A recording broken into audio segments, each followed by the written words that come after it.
te bandeko balandi na biso ya Mukulu TV.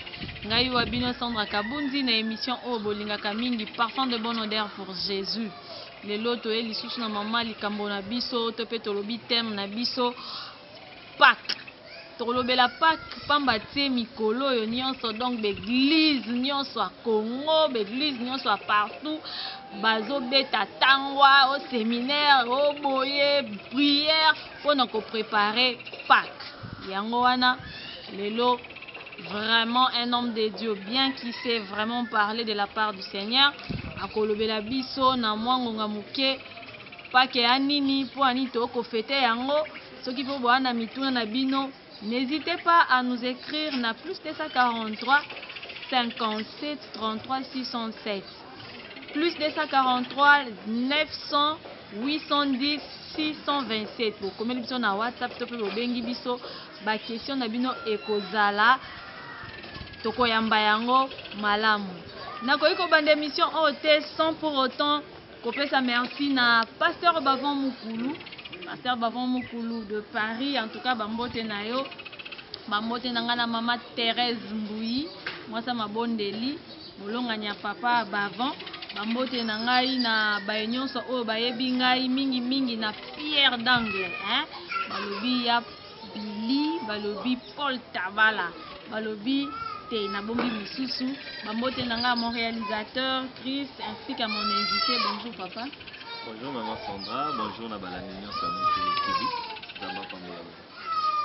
Ah oui, papa lelo toye lisusu na thème oyo ezolobama lobama.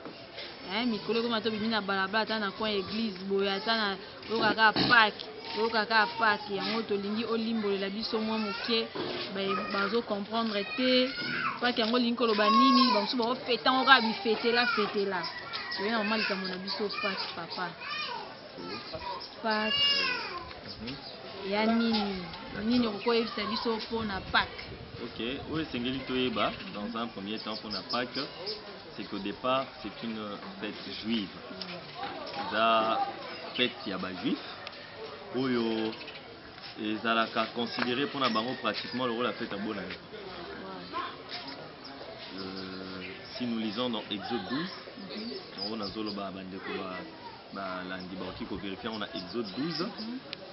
Tango bana Israël, qui plus de 400 ans, na en Égypte, et ça dit que Zamba apparaître pas Moïse, Atindi, Abinisa Bango.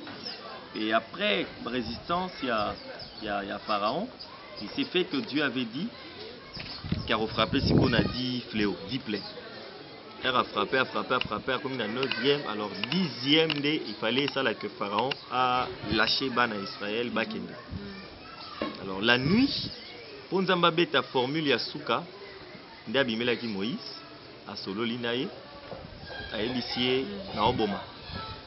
Na Oboma, premier né, nous sommes en Égypte, ce sera ça la 10e plaie, et puis Pharaon a résisté, en Tikabino Bokende. Mais Bino, il faut vous aller épargner. Alors pour vous aller épargner, benga batu nyonso ya bana Israël ba boma mwana mpate. Chaque maison est boma mwana mpate batumba yango bali yango en famille. Soki famille wana batu ba muke bo bengi na ba voisin. Mais ba étranger bali yango kaka bana Israël. Bon lia mwana mpate apesi na ba biloko esengeli bali yango le pain sans levain, herbe amère et ainsi de suite. Mais tant bozo boma mwana mpate bozo makila naye botiango likolo ya lanto na porte. Comme ça ange de la mort roya na mutu po aboma ba premier né nyonso okuta en Égypte. Mais soit komika na porte a monika makila, il lembo makila, il va passer outre, il va passer par-dessus. Alors nde bana Israël ba appliquer kiango et puis ba premier né à Égypte nyonso ba kufaki, Pharaon kokaki te à la chaque bango kendaki. Alors Pâques vient de l'hébreu pécha. Pacha, c'est dans le même sens, ou encore passer par-dessus. Où ils ont relié dans le fait que ange de la mort, moni makila, il passait outre. Kouferait sur le côté parce que makilé si est sopanaki. Donc à mon on dirait ah déjà mutasia koufaki. Il y a moti kana kendenanga nazwa mutuna esika mususu. Donc c'est un peu dans ce sens-là. Pâques de l'hébreu pécha qui veut dire passer outre. Alors, Dieu a dit, Nabana, il y a Israël par Moïse, que ce mois sera considéré pour vous comme étant le premier mois de l'année. Donc c'est à partir de ce jour-là que Dieu a même bouleversé le calendrier. Nzamba balola calendrier. Tout éviter tant bas sur la Moïse qui 40e mois. Mais Nzamba à partir à l'Ikamo de Salama, ce mois sera considéré comme étant le premier mois de l'année. Et il y a différent, on ne parle pas du mois de janvier, mais nous parlons du mois de Nissan. Le calendrier Yabayuda, mois de Nissan, ceux qui sont dans le calendrier Nabiso, ils ont varié entre mi-mars et mi-avril. Il y a un moment que fête à Pâques et tourne à Kana Katikatiwan. Jamais il y aura avant le 15 mars, jamais il y aura après le 15 avril. Et tourne à Kana Katikatiwan pour la période doit se faire correspondre à mon calendrier juif. Pour d'abord comprendre que c'est un peu comme le décalage horaire. Tu à la 10h, mais en même temps, nous avons 7h. Dans le calendrier Yabayuda, et Kokanité dans le calendrier Yabayuda, mois de Nissan, il sera considéré comme étant le premier mois de l'année. Oui, ça la pour la fête à bonne année, fête à indépendance. Bon, pour ceux qui sont restés vraiment dans le judaïsme, Pâques est à bonne année. Mais pour la modernité, calendrier universel, bonne année aura le 1er janvier. Donc pour répondre à votre question, Pâques est au départ fête Yabayuda ou commémoraka ndenge babimaka na mboka Égypte après plus de 400 ans d'esclavage, mais bobimina bango ezaki caractérisé par la mort ya ba premier né nyonso bazaki na mboka Égypte sauf bana Israël parce que le sang sur la porte avait fait en sorte que l'ange de la mort passe outre. Mais ce qu'il y a parce que biso comment on fêtait Pâques mais toi bayuda té. C'est ça, c'est ce que d'ailleurs j'allais te poser. Ngana lorsqu'on wana ezaki na temps na bango. Parce qu'on attend oya biso et loroni ezo symboliser loroni ezo sala ke biso peut to comprendre par rapport à bango de ba vivaka passage wana. OK. J'étais déjà en train de y répondre d'ailleurs. Alors, et ce qu'il y a il faut savoir que tout ce qui s'est passé dans l'Ancien Testament, avant Yessoya, les Alaki ombre.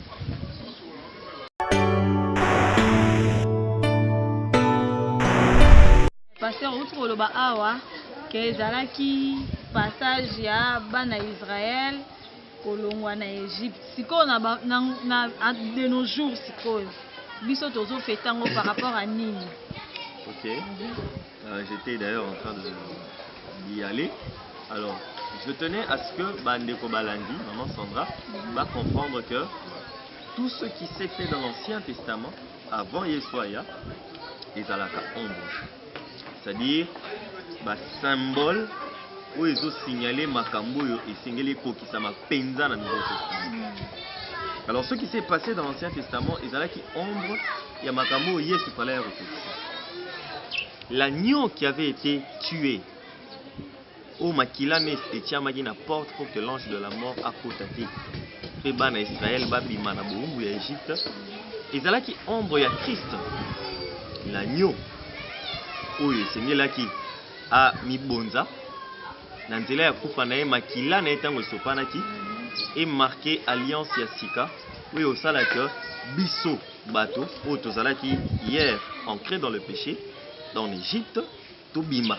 Quand je parle de l'Égypte, cette fois-ci, je vois de l'Égypte spirituelle, le monde. Tobima, paix, tout doit accès vers la terre promise où ils allaient Lola. Alors, au Koufa Yesu sur terre, Dieu sachant tellement bien faire les choses, et ça l'a dit que ils avaient péché la période en Wana Pâques. Oyo, juif, baza censé qu'on fêter, fête na bango, il y a sorti na bango. Na boumbu na Égypte tant bazo célébrer pas quoi là des périodes dans la PK randé sur ça ini à sekui c'est comme ça que là qui en bongo papa et ça m'a bon ici à tata Nzambe un grand metteur en scène c'est ce qu'il a aussi fait avec la Pentecôte. Bon, on va peut-être attendre la Pentecôte pour en parler aussi. Mais en passant, je tiens à signaler déjà ce qu'il a fait avec la Pentecôte. Toko a des détails, du coup, le Toko à la Pentecôte. Alors, abongi saki makambu bongo parce que il a ombre, il a tanzoto par Christ qui est l'agneau oyo nanzela ya kufa na ye makila na Yesu panaki. Et puis il y a beaucoup de choses qui sont liées na makambo wana kaka. Vous verrez par exemple Dieu avait dit que moi n'a pas tana balia mona herbe amère. Herbe amère wana ezara symbole ya ba pasi oyo Yesu fallait à souffrir avant qu'il mata na croix. Ouais, en fait, il y a beaucoup, comme je dis, beaucoup de symboles où ils ont ça et ils ont vraiment pour faire correspondre pas qu'il y a Ancien Testament na kufa ya Yesu. Et donc par son sang qui a coulé, nous avons eu le feu vert, toujours visa ya kubima na mokili, pe kokende na lola. Ah oui. Là où toza na moto stobima en Égypte, tozo kende na lola, notre terre promise, ezali lola. C'est comme ça que biso siko ba chrétien, tant ba yuda bazo fêter, ou ya bango ndenge bazo commémorer tobima na bango en Égypte, biso te ba Christou, tozo fêter kobima na biso na mokili par la mort mais surtout la résurrection de Jésus-Christ. Donc pas que na biso ba chrétien dans lycée quoi. OK. Ah. Voilà. Alors pasteur, merci beaucoup penza pona koyanula na yo. Siko pakango. Mutu nyonso kaka nde esengeli a fêter yango to eza na particularité ya bato esengeli ba fêter yango. Merci maman. Je suis toujours dans Exode 12 parce que nde sika liboso makambo pa ke bandaki. Dieu parlant alobaki ndako na ndako bakolia pati moko na ndako moko. Mais ce qui ndako wana eza na bato moke bali yango na ba voisin na bango. Mais le même Dieu a insisté que étranger alia pati. Étranger eza nani? Étranger eza obiso le to bengaka païen. OK. Soki pour na bandeko balandi quand nous parlons de païens aujourd'hui nous faisons allusion à bato bayamba et souté. Mais dans le temps où il y a l'Ancien Testament, on appelait païen toute nation en dehors de Israël. OK. Israël, libota onzamba kona. Ou union sous libota en dehors kaka. Il y a une nation d'Israël, ce sont des païens, ce sont des étrangers. Alors si hier Dieu avait refusé que l'étranger ne mange de l'agneau ou ne célèbre la Pâque, si je puis le dire dans ce sens-là, de même aujourd'hui, mon pagan a encore fêté Pâque. Parce qu'Azan a Yesouté. Il doit commencer par avoir Jésus dans sa vie et Yesu a côté na kati ya bomo inaye comme Seigneur et Sauveur wana ndi a côté si na alliance ko sala que Pâques pe ya banda commémorer Yesu akufa mpona nga pe ya sekui mpona nga. OK pasteur, OK pasteur, en tout cas merci beaucoup. Sikoyo obi mo pagano akoki ko fêter Pâques te. Parce que pour mo Christ o azo fêter Pâques. C'est-à-dire ba biloko nini e apporter la kamo Kristo hein nako tuna ndenge nini les effets ba effet nini ememelaka eza influençaka mo Kristo oyo il faut fêter Pâques. Okay, la mort donc, et la résurrection de Jésus. Okay. Ko influence ni eza et pas que zo memela mo Kristo oyo azo fêter yango quoi.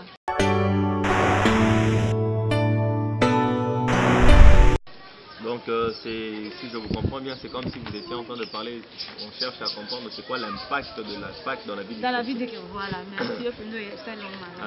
Merci maman. Je crois qu'il y a beaucoup de choses où ils ont le rôle à impact, il y a Pâque. Mais la chose que nous pouvons juste retenir, peut-être en bref, c'est que ce qui Christ a souvenu au Koufate, à Sekwaki, et que la Pâque, eza lycée quoi Christ on est au fetaka eh bien et même la rappel biso lycée quoi na makambo ebele. Moi je crois que pendant cette période il y a une grâce qui souffle oui mais ma résurrection. C'est ainsi que moto oyo akoki kozala na nzoto kobela akomona ga santé na ya malamu eseko. Moto oyo aza susu peut-être na ba faire ils ont marché sous bien te akovivre résurrection ya makambo bien. Même moto marche na ina nzambe ezali sous bien te azobundana et tout ça akovivre résurrection ya vie de sainteté.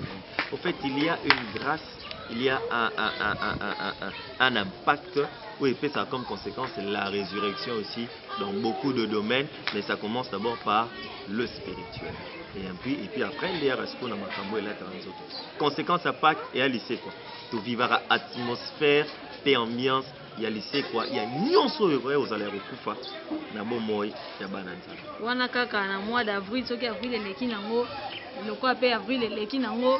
Pas qui peut les qui n'ont pas zongeli denga kalato même pas to continuer la vie wana jusqu'à ce que nous avons. Merci maman Sandra. Je tiens à signaler à ceux qui nous suivent que Jésus ne mourra pas 2 fois.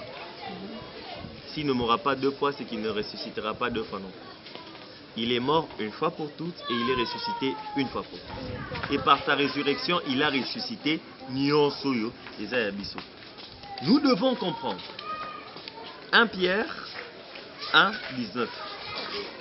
Il y a une phrase, l'apôtre est en train de dire beaucoup de choses, mais il a signifié quelque chose dans une phrase. Il dit Christ est notre Pâque.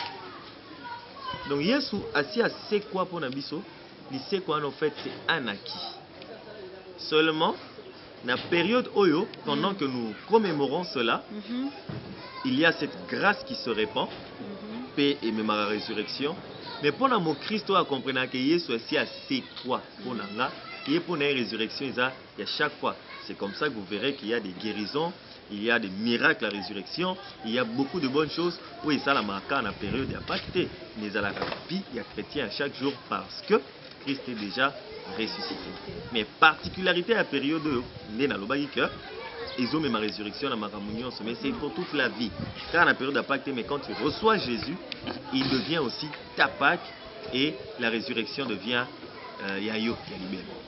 La résurrection est commis Yayo. Parfum de bonne odeur pour Jésus, une émission 100% chrétienne pour l'édification de Bino, pour la kokola na molimo, talaka ba pasteur ba mambo bien boyé, il faut qu'on landa biso, abonnez-vous sans modération, bon partager, bon aimer pour la gloire de Dieu. Pasteur Yannick, est-ce qu'on peut faire cette différence entre Pâques et na S na souka na Pâques sans S? Bon, les deux, et alors à Pâques. Mais moko, né bazoa, on a pour faire caractériser l'Ancien Testament. Moko mususu nde bazoa, on a faire caractériser les séquelles de Christ. Ok. Dans la ngombe penza likambo grappe, eux ça comme rambiso ba tout ça là, pour on meka établir comment ba différence. Mais ceux aux ici on a texte original et on a moko épée sa signification différente. Et on a le même sens, mais pour nuancer, on va préférer aussi qu'à Pâques sans S, pour l'Ancien Testament, pour la fête vie. Mais vu pas qu'il y a S, on va attribuer en résurrection et à Christ. C'est quoi papa? Les étrangers qui ont fêté Pâques, oh fête de chocolat, de œufs, tout ça. Mais biso a eto ça la ba chocolat ngote na ba maki ngote emo au pourquoi moi liloba. Des maki ba ça la ba chocolat biso aka boy ba passer ba kosa biso o ton ndenge ni fofo ba popeto biso fait mon chocolat et ça la bien papa. Bon,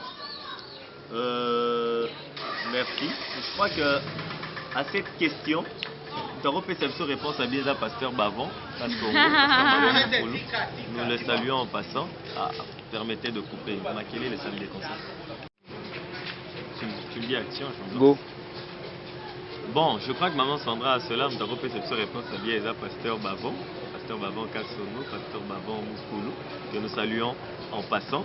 Oui, nous avons la photo. Nous avons la photo, Kalami était né dans le oh, mais ma bon, na erreur, le la makamo ba juif papa. Est-ce que vous allez kuna tawana? Mais oui, puis quand même, vous allez bela. Nazala qui kuna té, mais na tangia. Vous voyez? Toujours est-il que l'histoire nous renseigne. J'ai perdu beaucoup de réflexes, mais ça remonte à quelque chose. Si je vais me tromper, bandeko poto bolingi sanga, sobino nde boana histoire a bien, ou eza pona bandeko ba culture en té. Qu'est-ce qui se passe au fait? Et c'est fait que pour commémorer la Pâque, bandeko ba koma ina culture et on fait ça cadeau et yamaki. Nalandaka ngo une fois na documentaire mo. Mais etima. So cadeau maki wana, maki et puis après et au ça là que ce qui peut donner une initiative que maki wana etika sous maki ya normal boité, ba on ça là ibanda li qui mena kati chocolat. Donc ba sali chocolat sous forme à maki. C'est comme ça que le jour de Pâques ba ndeko mingi ya poto ba fait ça cadeau les œufs de Pâques. Donc maki ba fait ça la Pâques. Mais comment on a chocolat plus pour faire plaisir aux enfants. C'est un peu comme l'histoire, il y a poisson d'avril.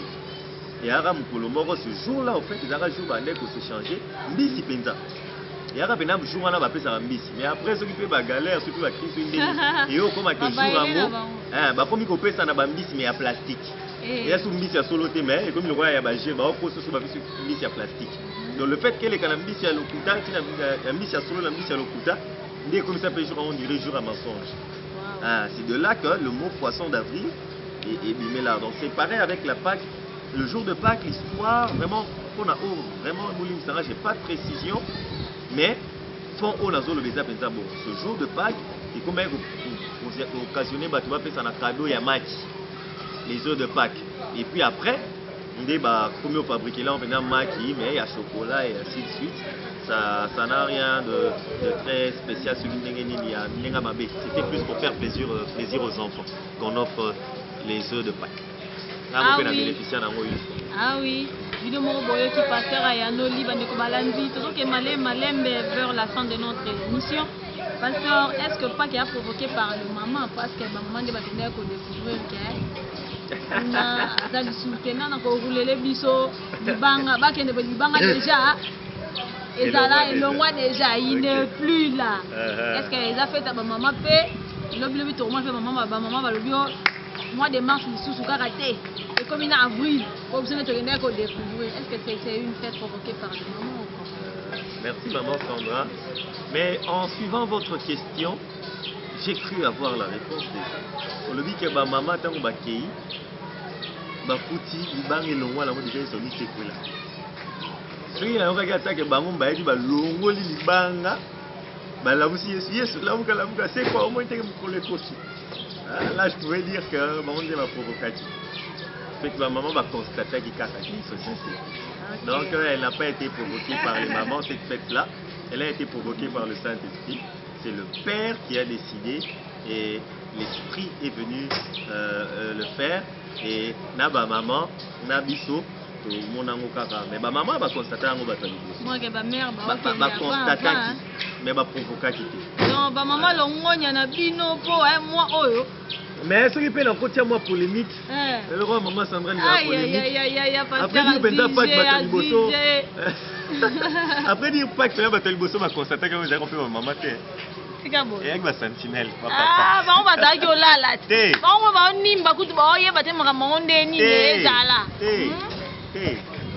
Version ya rolala, ils ont la version le kuta. Si vous lisez la Bible, les militaires ont bakindaki batu le monde bino bozali na funda.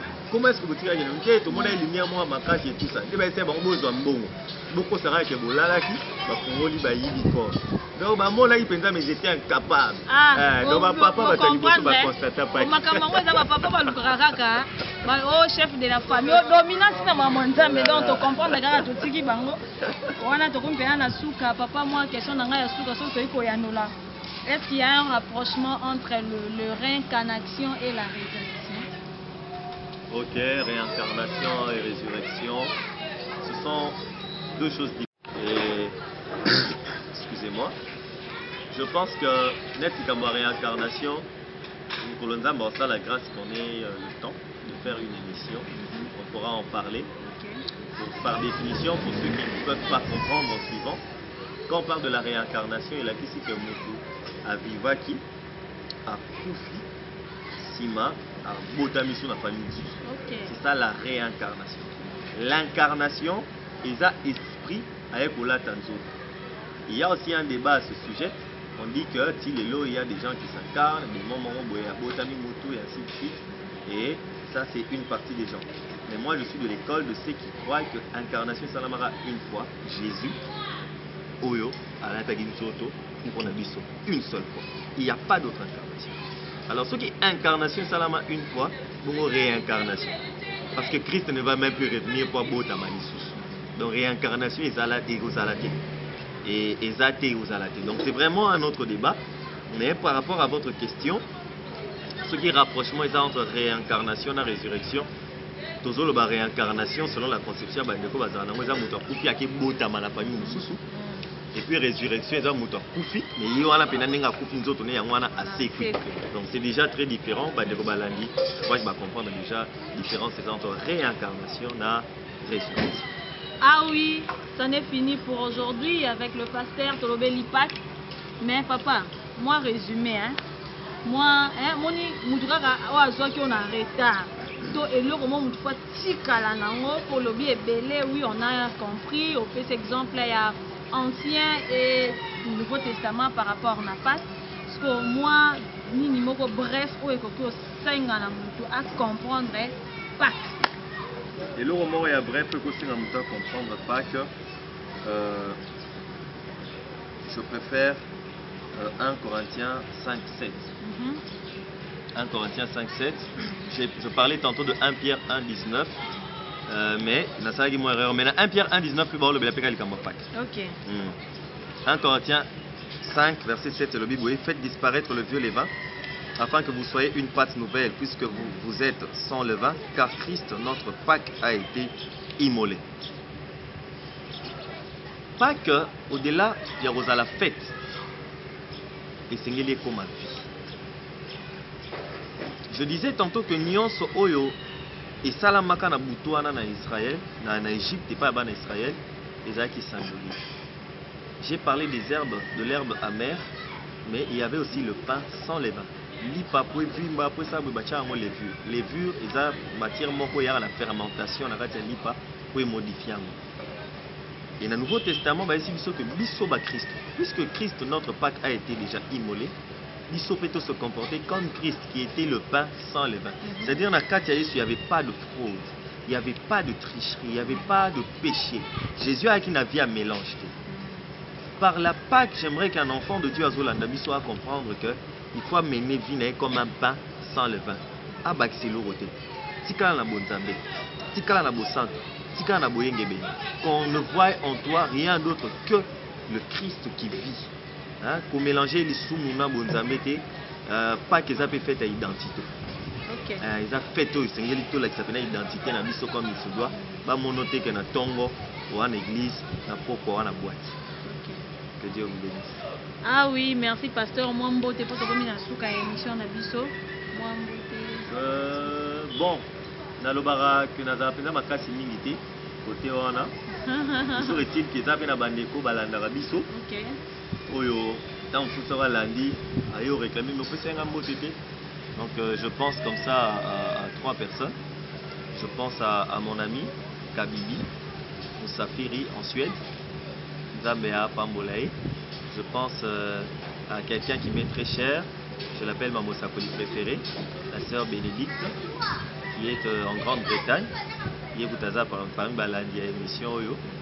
Zambéa Pambolae. Et puis je pense à mon ami et frère, le pasteur Adolphe Kassonga et à sa femme, maman fille Kassonga, Bambaza en Finlande. Que Dieu les bénisse abondamment. Pena Moutounion soit pour reconnaître l'Ondioyo. Vraiment, on a une banga pour créer un problème. Donc, nous n'avons pas besoin de reconnaître l'issue. Voilà, merci. Merci, pasteur. Merci beaucoup. Ngaïpe, Nakeko Soutista, pour dire merci. Na pasteur Bavon Moukoulou, à sa femme, maman Thérèse Mboui. Je dis aussi merci à. Je salue aussi la pierre d'angle. Donc, la pierre d'angle, donc, il y a contrebassiste, il y a génération na biso. Donc, il faudra te jeter ma fleur, hein? Paul Tabalos, Paul Tabala, je te dis merci aussi à toi. Merci, Lissoussou, na basé belé, na comme un année pasteur, na évité qu'à polémique, mingi à mon réalisateur, à Chris Moulunda, à Ella Menji, à Missy, donc, à Moté na va dire so boye binga, ça peut belé. Ce fait bolingi à Bambote, on tellement na bossa na, moi téléphone, moi combo et ça la bien, na la bibliothèque Koutani, le numéro